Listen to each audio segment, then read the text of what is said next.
what's going on in Russia, because we have this sort of chaos, the war in the Middle East, the war in Ukraine. But what's going on is so important. What's going on right now in St. Petersburg, which is the alternative to what the West has created for such a long time. And right now, the shift from the West to the East, and you see, and all of these countries, global South, are there, and they're talking to each other. What is the importance of what's going on in St. Petersburg today, and what have we learned so far from the new development, the new partnerships? What do we know? Well, what we know is that the so-called Davos, so-called culture, it's not culture, it's degeneracy, which was obviously a World Economic Forum, is dead. It's absolutely rotten and stinking corpse of the what they were projecting, the dominance of the West. There are still some basically articles of dominance, if you wish, remaining there. But obviously, the economic and especially military power shifted inevitably to the Eurasian landmass. And that's what St. Petersburg International Forum is. And you have to keep in mind that there are some actually people from Germany, for example, who are talking about how to, arrange the work of the 1,500 German companies, much of them left on their own, in Russia. It has been stated many times, it has been confirmed that, yeah, sure, you can return, but this time the conditions on which you probably will be allowed to return, most of you will not be allowed, will be much harsher, and think about it, what you want to do. But again, anything is better than Germany, so, and that type of things. There are all kinds of celebrities and people coming in there. Candace Owens is there, So, I mean, all kinds of people, and they obviously broadcast about it because, how to say it? Yeah, if you look attentively at the Eurasian and global South, economically, it's overwhelmingly larger than obviously, essentially, poor Europe. Europe is poor, and it's going to get really poor. And I'm talking about people of Europe getting poor. They're already getting poor. And so United States is a separate case. And again, the Russian-US relations are privileged relations, despite the fact that the United States itself is in a complete chaos. But it's obviously dictated by the issues of the nuclear power dome and things of this nature. But Europe is, yeah, they just, as Sergei Lavrov today stated, and he stated very clearly that Europe, in terms of diplomacy, is cut off slice. Period. It's just cut off, and let Europe die. It will. It's dying now, and yeah, the completely different future is in Eurasian. Landmass, if you wish, and global South, and yeah, let those Europeans think what they have done. So, and they continue to do the terrorism, obviously, but that's the only thing they can do. Yeah. And we had Peskov. He's saying that Putin doesn't plan to have any contacts with the United States delegation at the St. Petersburg International Economic Forum, as this is not the Kremlin's area of expertise. And he reported in TASS. And Andrei, what do we know about the negotiations? Is there any sort of negotiations between the United States and Russia? No, no, not in any functional sense. There might be contacts, but again, these are not negotiations. There's nothing to negotiate. There's nothing to discuss, really. And hence this hysteria in media, because they need to cover up basically a catastrophe for the combined West and the United States. And it was, again, Sergei Lavrov today who stated that the United States doesn't want the war to stop. It still continues to the extent which it can, because the United States have been dramatically demilitarized, help this terrorist regime. So yeah, everybody knows the game. So it's all, what ballet, if you wish, kabuki theater of the diplomacy. But no, there's nothing to talk with this administration about. I mean, look at who those people in Washington are. Will you sit at the same table with Rubio? I mean, no respectable diplomat will do it, So, and let alone with these shysters from New York real estate mafia like Kushner and what have you, both probably Mossad agents, together with whatever is the president, who is definitely not in his own mind. So, yeah, what's to talk about? With who? There are no competent people. There are no people who understand the essentially tragedy which unfolding in the United States, and so yeah, there's nothing to talk about. And you do not talk to side which is weak militarily. One of the main things which they're trying to cover up how weak, what a paper tiger military United States is, and so yeah, and that's it. Yeah. Andre, the reason I asked that because Donald Trump started the war against Iran while he was, you remember, he said he's going to put an end to the war in Ukraine 24 hours. Yeah, sure. He didn't do anything. He didn't do anything. He was providing Ukraine with weapons. He was selling, he said, even said, I'm selling weapons to Europe. They're going to send it to Ukraine. And he has a new war in the Middle East, which Well, somehow is escalating right now. The escalation is going little by little, but it is happening because we've seen the attacks on Iranian tanker, then Iranian island, Kesh yeah, island, and the Iranian response on Kuwait and Bahrain, which came out and said we intercepted each and every drone and yeah, missiles that yeah. they Oh, tried to use against us. This is what they're talking about. But the footage is coming out saying something different. How do you think that these sort of escalation that are happening, we are headed towards some sort of full war between the two sides? again, United States cannot conduct what you termed as full war. What does United States have in terms of such a war? It is rather primitive operationally and strategically, because the only thing they know is they hurl whatever the standoff weapons United States have. Very little of them left. It's not my words, it's the words from what otherwise, this American rah-rah guys from the Center for the Strategic and International Studies, but even they admit, that, oh, good Lord, we're down, scraping essentially the bottom of the barrel, and you cannot restore those stores for years to come. And so, yeah, they run out of the standoff weapons. What happens next? Oh, let's fly in. Well, once you fly in into the airspace of Iran, what's going to happen? You're going to get shut down. Okay, simple as that. And so it's all about again kabuki theater. It's all about pretty much the way the pattern which United States developed for the last many decades. Let's kind of chip at something because again. It's not competent, okay, let's put it this way. So they only can do like launch here and there, and so that's about it. And I don't see the could it happen still? Oh, absolutely. There are no real rational people who run the Washington. I mean, those few who probably understand the gravity of situation, they are not allowed to have a word, especially when you, as Axios reported, what happened, the exchange between Trump and his master, Bibi Netanyahu. When you have these people who are essentially have been the participant or the on your side in manipulating the oil markets, even they report that essentially Trump, he is beholden to Bibi Netanyahu in Israel.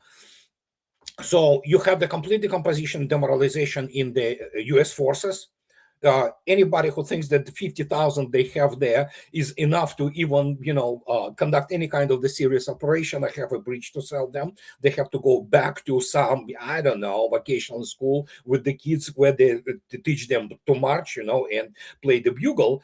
But the point is that, there are no good options. And so, and if to follow Larry Johnson and Pepe Escobar's lead, about the fact that evidently Pezeshkian was talking to Prime Minister of Pakistan, President of Pakistan, on the open line, then we may say that Iran by now has a nuclear weapon. And so if it's true, I wouldn't be surprised if it's true. Actually, that's what I would have done. Because obviously Iran does have the capability to produce if need be. It has pretty decent ballistic and other missiles with the range which can reach anything in the Middle East and in Northern Africa and in Europe. So yeah, what's left if to follow this assumption, or rather it's not really assumption, it's kind of circumstantial evidence and conclusions, that yeah, what's left is for Iran to detonate one of the devices somewhere in the desert and then say, you see, there you go. So let's talk now.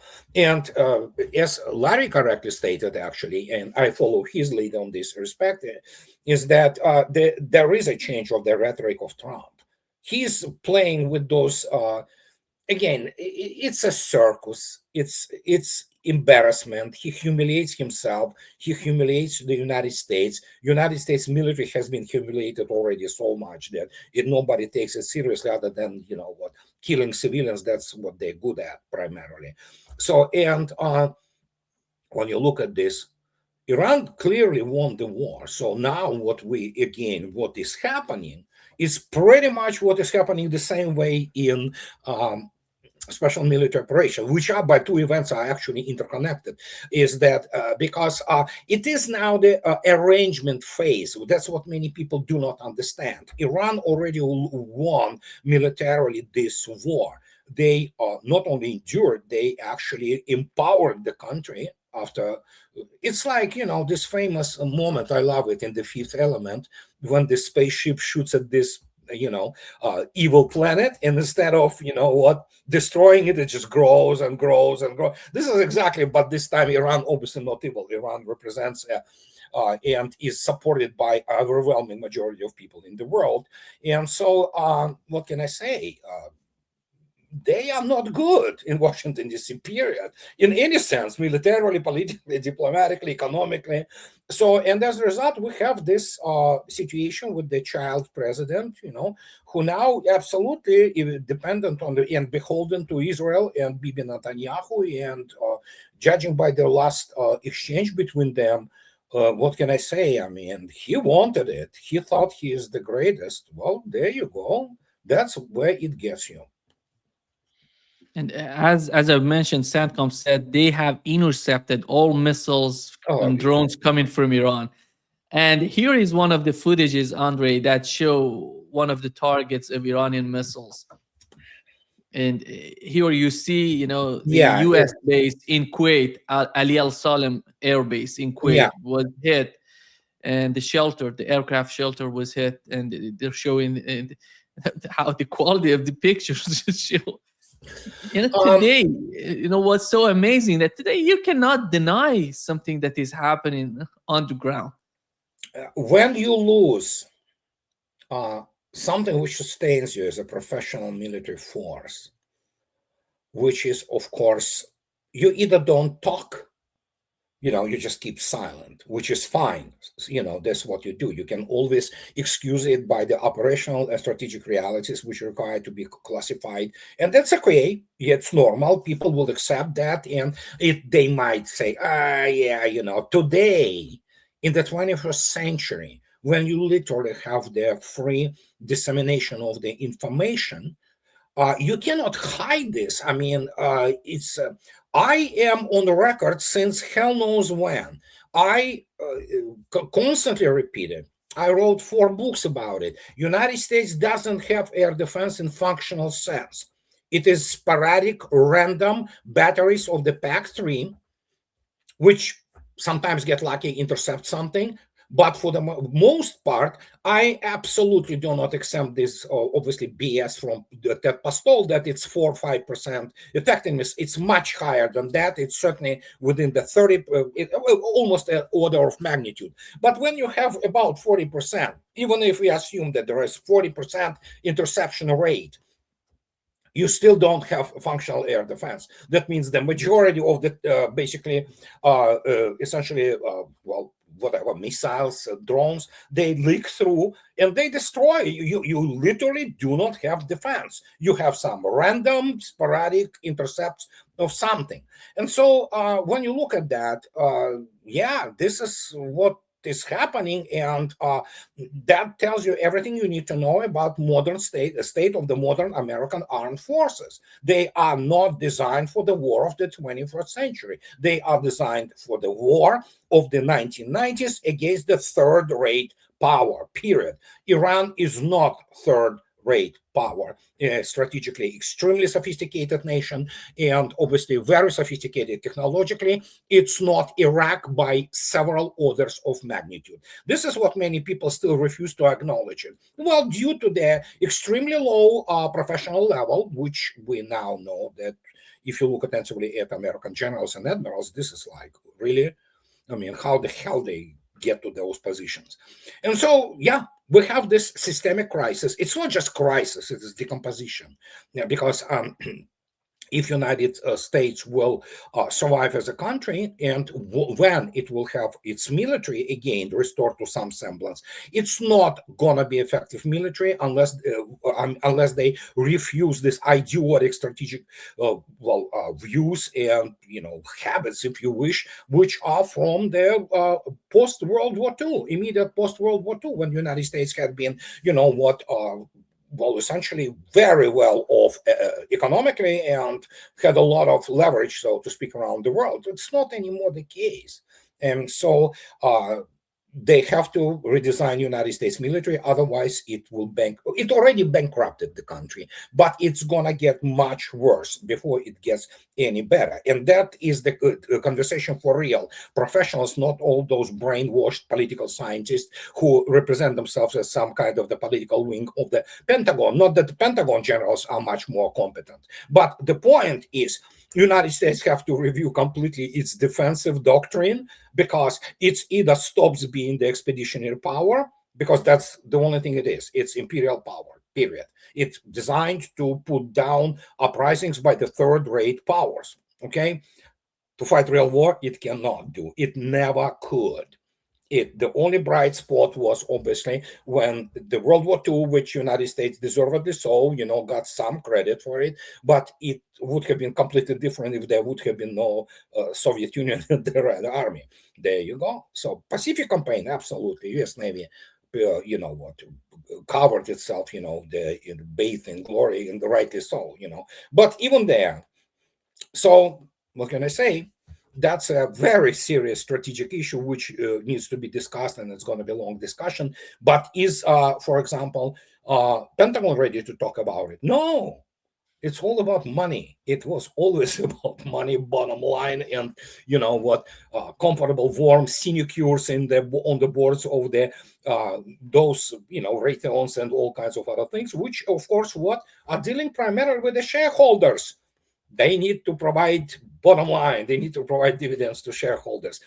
How good those weapons are? Not good. America technologically now is backward in this respect. Rubio said that they are receiving something like 90% of the rare earth minerals from China, so they need to diversify that. That's why he went to Armenia to have a new deal between the United States and Armenia to replace somehow China or reduce their dependence on China. It seems, Andrei, that summit with Donald Trump going there with each and everybody in the United States going to China, it didn't go well. No, it was a complete failure, disaster, actually. And remarkably, if you abstragate from all kinds of the moral issues, but you look attentively at the cold hard facts of geopolitics and balance of power, obviously the United States needs to diversify its it's a rich country. United States is a rich country. It's no doubt about it. It has minerals. It has a lot of things. But Armenia, yeah, it's a whole other story. It's a funny story. It's downright ridiculous or risible. But reality is, Russia today also stated, as much as we love, our Chinese friends, Mr. Manturov who is a massive figure in Russian government, he said, "Yeah, we are beginning to develop, and Russia does have it, our own rare earth." Russia always had rare earth and still does, but now Russia will completely detach itself from the dependence, to a large degree, dependence on China in this respect. And yes, the work on this issue have been done, or has been done already. With the in terms of the recon of developing the resources already for a few years back. So they are now basically starting to do it in the industrial level, development of the resources, development of the mines and things of this nature. So yeah, it's normal. It's normal. It's absolutely not normal when you really have the almost monopoly which China had in their relations to United States. From this point of view, United States is doing things right, So, but whenever they will get out of Armenia, that's the whole other story altogether. But but yes, this movement of essentially separating into especially sectors which are critical for the national defense and national security, it's absolutely normal and organic movement on part of the countries, including Russia, who are involved in this. So United States in this case makes the right step objectively.